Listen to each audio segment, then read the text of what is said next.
Welcome to the Techmeme Ride Home for Thursday, July 28th, 2022. I'm Brian McCullough. Today, Meta has reported its first ever year-over-year quarterly revenue decline. The FTC has moved to block a Meta acquisition, the first big regulatory move of the Lina Khan era. Google delays its cookie cleanup again. You're not seeing things. There's been a Gmail redesign, and DeepMind has solved one of the oldest problems in biology. Here's what you missed today in the world of tech. Meta has reported its first ever year-over-year quarterly revenue decline and issued a lowered Q3 forecast, citing a weak ad demand environment and macroeconomic uncertainty. Meta reported Q2 revenue was down 1% year-over-year to $28.8 billion. Net income was down 36% year-over-year to $6.69 billion, but its family of apps daily active people number was up 4% year-over-year to 2.88 billion. Quoting the Journal, "We seem to have entered an economic downturn that will have a broad impact on the digital advertising business," Chief Executive Mark Zuckerberg said Wednesday. "It's always hard to predict how deep or how long these cycles will be, but I'd say that the situation seems worse than it did a quarter ago," he said on an earnings call. Meta is grappling with a digital advertising market in upheaval from surging inflation and other factors that are causing a slowdown in ad spending. Google parent Alphabet on Tuesday reported the slowest rate of growth since the second quarter of 2020, when the pandemic crimped demand for advertising in some areas. Rival Snap reported its weakest ever quarterly sales growth last week, while Twitter reported a decline in its revenue.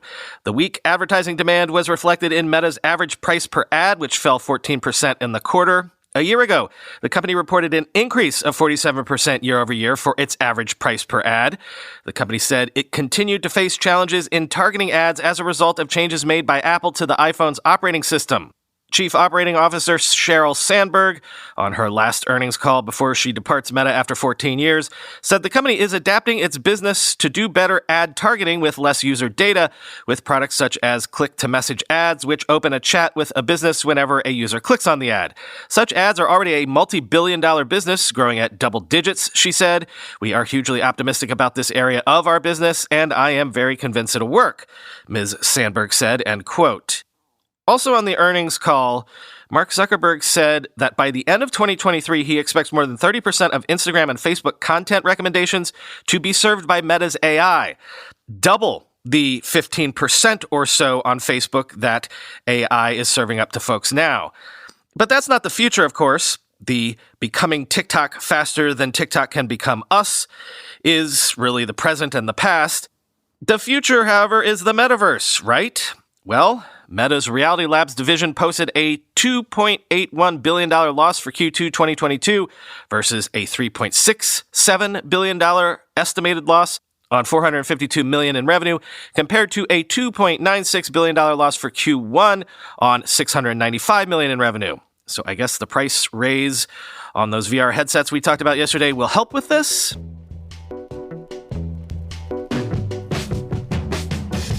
Except, and I'm sorry, Mark Zuckerberg, if I single-handedly jinxed this yesterday by talking about it, but the FTC has filed to block Meta's acquisition of VR company Within, saying Meta chose to buy instead of compete in the first antitrust lawsuit filed under Lina Khan's tenure as head of that agency.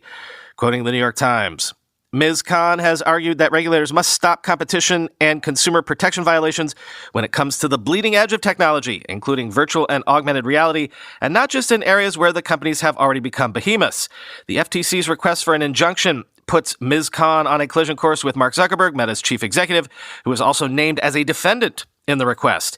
He has poured billions of dollars into building products for virtual and augmented reality, betting that the immersive world of the metaverse is the next technology frontier.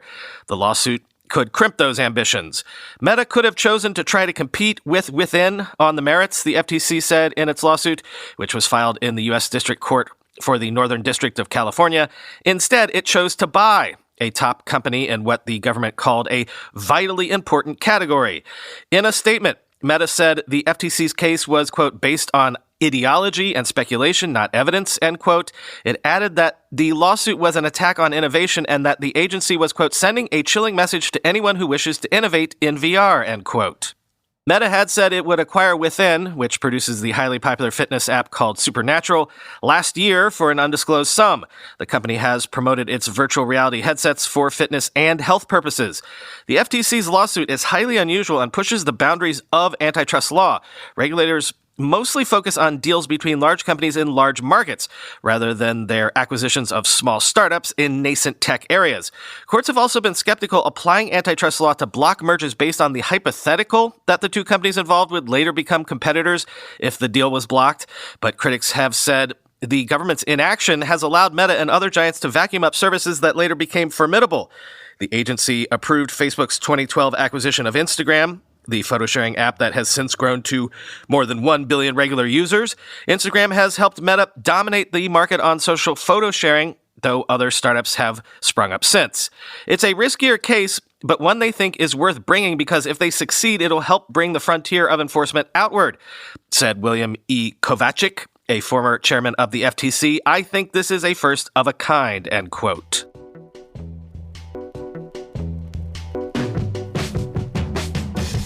Sources are telling the Wall Street Journal that Jack Ma plans to relinquish control of Alibaba's Ant Group, potentially pushing back Ant's IPO for a year or more.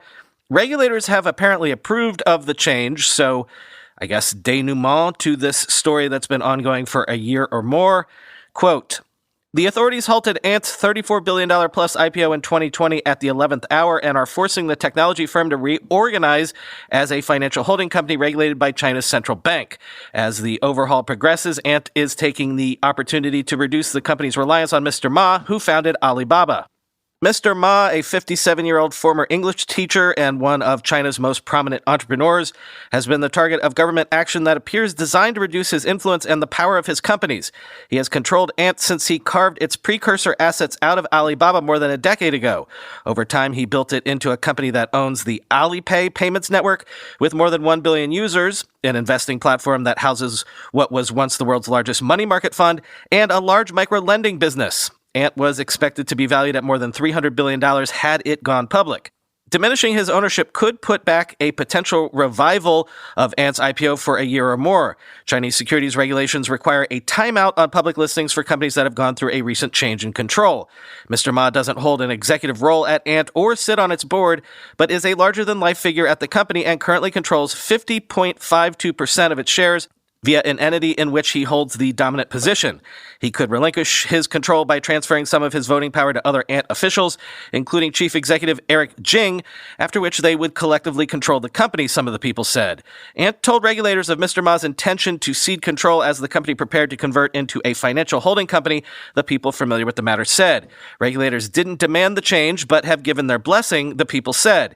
Ant is required to map out its ownership structure when it applies to become a financial holding company, end quote.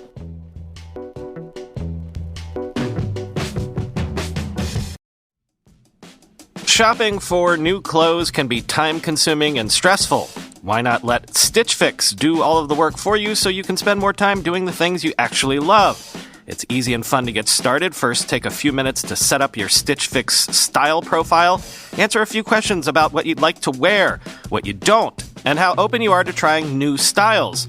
Then, Stitch Fix's expert stylists will go to work finding items exclusively for you. Every piece is handpicked for you and is unique to your style, size, and your budget, making it the best way to discover clothes that make you look and feel your best. Stitch Fix will send you 5 pieces to try on at home. Keep what you love and send back what you don't. Shipping, returns, and exchanges are easy and free. Plus, there's no subscription required. Try once or set up automatic deliveries. There are no hidden fees ever. Sign up for Stitch Fix and get the season's latest pieces for women, men, and kids. Sign up today at stitchfix.com/ride to get $20 off your first purchase. That's stitchfix.com/ride to get $20 off your first purchase. Limited time offer. Purchase within 2 days of sign up. Storyblock is one of the fastest growing headless CMSs on the market right now. What's a headless CMS, you ask? Well, in a traditional CMS like WordPress, front end and back end are coupled together. It doesn't scale well and isn't very flexible, but a headless CMS like Storyblock separates the back end from the front end. By moving to an API-based CMS like Storyblock, you get better performance, security, and you can publish your content to any front end, website, mobile app, e-commerce, etc. Developers love Storyblock because they can use it with any front end framework they prefer, like Next.js, Gatsby, and React. Options are limitless. Create components like teasers, grids, or feature sections that can be reused anywhere as content blocks. A visual editor that gives a live preview of the changes editors make will be loved by your content team. Storyblock raised $47 million this May and is growing fast. So join 79,000 developers and marketers that already use it to create powerful content experiences. Companies like Harvard Business School, Adidas, Netflix, Oatly, and Pizza Hut all use Storyblock. Register for a free product demo or test out Storyblock for free by signing up via storyblock.com/ridehome. That's Storyblock, STORYBLOK.com/ridehome. Go to storyblock.com/ridehome. Another story with a long timeline that seems like it's just going to get longer.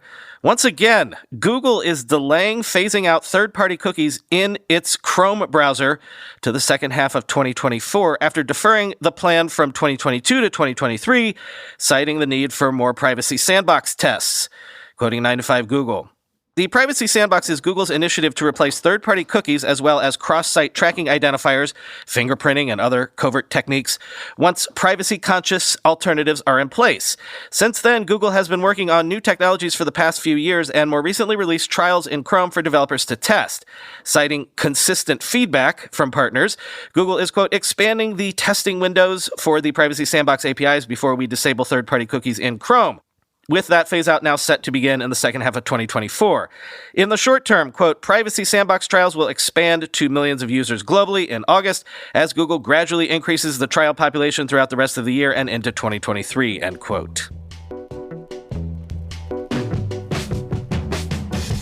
Nothing really major here, but you might have noticed that Google has rolled out a new Gmail UI, moving the mail, meet, spaces, and chat buttons onto a rail in the top left, all while teasing a tablet update for later in 2022, quoting The Verge. We've been tracking the progress of Google's interface refresh for Gmail since February, and as promised, the company says it's now becoming available for all Gmail users. The rework pulls Meet, Chat, and Spaces closer together as part of the overall experience and includes elements from Google's Material Design 3. It's not stopping there, and says that later this year we should see improvements to Gmail for tablet users, better emoji support, and more accessibility features among other upgrades. If you use Gmail for work, it may have already rolled out to your account. For those who just can't stand the change, you can opt out and switch back to the old look, at least for now.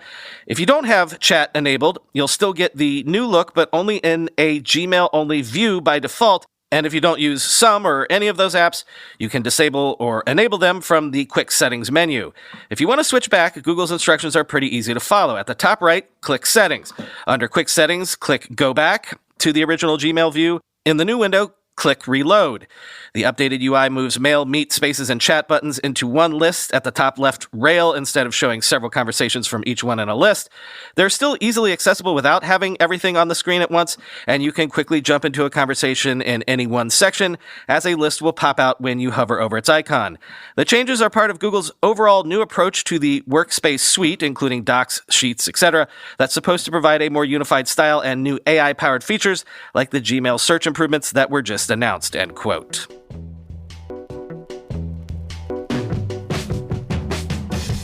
Finally today, DeepMind says AlphaFold has predicted the structure of almost every protein cataloged by science, over 200 million proteins in total, which was a problem in biology for decades, apparently. Quoting New Scientist, DeepMind has predicted the structure of almost every protein so far cataloged by science, cracking one of the grand challenges of biology in just 18 months thanks to an artificial intelligence called AlphaFold. Researchers say that the work has already led to advances in combating malaria, antibiotic resistance, and plastic waste, and could speed up the discovery of new drugs. Determining the crumpled shapes of proteins based on their sequences of constituent amino acids has been a persistent problem for decades in biology. Some of these amino acids are attracted to others, Some are repelled by water, and the chains form intricate shapes that are hard to accurately determine. UK-based AI company DeepMind first announced it had developed a method to accurately predict the structure of folded proteins in late 2020, and by the middle of 2021, it had revealed that it had mapped 98.5% of proteins used within the human body. Today, the company announced that it is publishing the structures of more than 200 million proteins, nearly all those cataloged on the globally recognized repository of protein research, UniProt.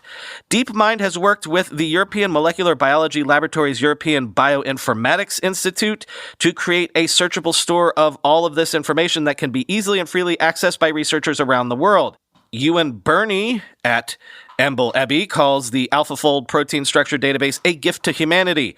As someone who's been in genomics and computational biology since the 1990s, I've seen many of these moments come where you can sense the landscape shifting under you and the provision of new resources, and this has been one of the fastest, he says. 2 years ago, we just simply did not realize that this was feasible, end quote. Demis Hassabis, CEO of DeepMind, says that the database makes finding a protein structure, which previously often took years, quote, almost as easy as doing a Google search. DeepMind is owned by Alphabet, Google's parent company. The archive has already been used by scientists to advance research in a number of areas. Matt Higgins at the University of Oxford and his colleagues were researching a protein that they believed was key to interrupting the life cycle of the malaria parasite, but were struggling to map its structure. One of the experimental methods that we use is X-ray crystallography, says Higgins. We cause the proteins to form into lattices, fire X-rays at them, and get information from those X-ray diffraction patterns to see what the molecule looks like. But we were never able, despite many years of work, to see in sufficient detail what this molecule looks like, end quote. But when AlphaFold was released, it gave a clear prediction of the structure of the protein that matched the information the researchers had been able to glean. They have now been able to design new proteins that they hope could serve as an effective malarial vaccine. Burley says that using X-ray crystallography to map the structure of a protein is expensive and time-consuming. That means that experimentalists have to make choices about what they do, and AlphaFold hasn't had to make choices, he says. I think we can be confident that there are new experiments and new insights coming through due to AlphaFold, which will impact how does this particular parasite work, or why does this particular disease happen in humans, for example, end quote. Researchers have also used AlphaFold to engineer new enzymes to break down plastic waste and to learn more about the proteins that make bacteria resistant to antibiotics, end quote.